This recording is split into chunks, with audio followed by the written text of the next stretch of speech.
سنہری کیلا کس نے چرایا؟ گہرے زمردی جنگل کے بیچوں بیچ ایک عظیم تہوار کی تیاریاں ہو رہی تھیں۔ ہر سال جنگل کے تمام جانور سنہری کیلے کے تہوار کے لیے اکٹھے ہوتے تھے، جو اتحاد اور خوشحالی کی علامت تھا۔ یہ نایاب اور جادوئی کیلا اپنی چمکدار سنہری چھلکے اور مسحور کن خوشبو کی وجہ سے مشہور تھا۔ اسے بزرگ ہاتھی بھیم کی نگرانی میں رکھا گیا تھا، جو گزشتہ 20 سالوں سے اس کا محافظ تھا۔ لیکن اس سال ایک تباہ کن واقعہ پیش آیا۔ چوری۔ جیسے ہی سورج کی پہلی کرنیں جنگل کے اوپر نمودار ہوئیں، ایک زوردار اور گھبرایا ہوا بگل سنائی دیا۔ یہ بھیم ہاتھی کی آواز تھی۔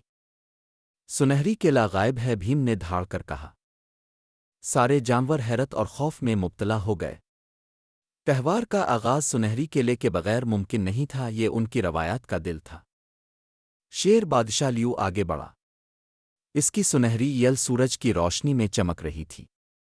اس کی آواز گونجدار اور پراسر تھی۔ یہ ایک سنگین جرم ہے، اس نے اعلان کیا۔ ہمیں غروب آفتاب سے پہلے چور کو ڈھونڈنا ہوگا، ورنہ تہوار برباد ہو جائے گا۔ پورے جنگل میں ہلچل مچ گئی۔ آخر کس کی جرت تھی کہ وہ اتنا مقدس خزانہ چرا لے؟ تحقیقات کا آغاز۔ یہ معاملہ حل کرنے کی ذمہ داری جنگل کی ذہین ترین جاسوس زارا لومڑی پر آ گئی۔ وہ اپنی تیز عقل اور عقابی نظروں کے لیے مشہور تھی۔ میں چور کو ڈھونڈ نکالوں گی، زارا نے پر اعتماد انداز میں کہا۔ لیکن پہلے مجھے جرم کے مقام کا معائنہ کرنا ہوگا۔ وہ اپنے وفادار ساتھی عمر الو کے ساتھ کیلے کے درخت کے مندر کی طرف روانہ ہوئی، جہاں قیمتی سنہری کیلا رکھا گیا تھا۔ سراغ ملے۔ درخت کی چھال پر خراشیں، قدیم کیلے کے درخت کے موٹے تنوں پر تازہ پنجوں کے نشان تھے۔ بکھرے ہوئے سنہری چھل کے جادوئی کیلے کے چھوٹے چھوٹے سنہری ٹکڑے جھاڑیوں کے قریب بکھرے پڑے تھے۔ ایک عجیب پر زمین پر ایک سرخ رنگ کا روشن پر پڑا تھا۔ مشکوک جانور۔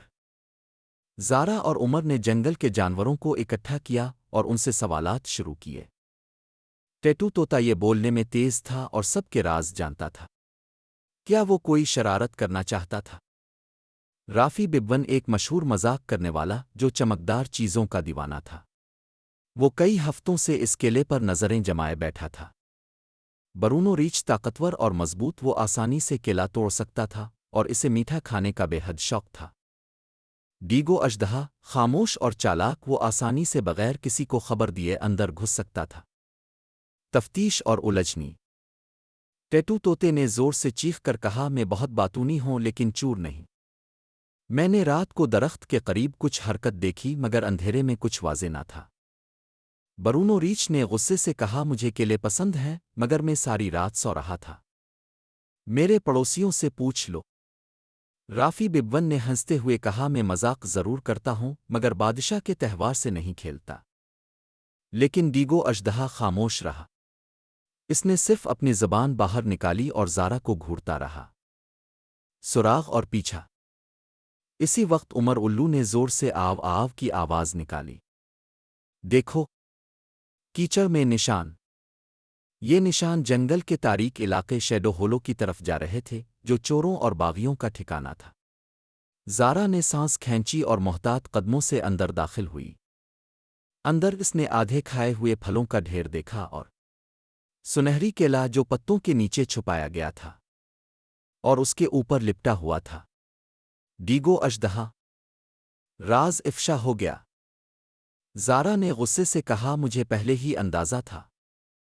سرخ پر ٹیٹو کا تھا جو وہاں سے گزرتے ہوئے گرا ہوگا۔ اصل سراغ درخت پر خراشیں تھیں، یہ لمبی اور پتلی تھیں، بالکل سانپ کی حرکت کی طرح۔ ڈیگو ہلکی سی سرسراہٹ کے ساتھ بولا، میں نے اسے صرف محفوظ رکھنے کے لیے لیا تھا۔ زارا نے سر ہلایا، چوری چوری ہوتی ہے ڈیگو۔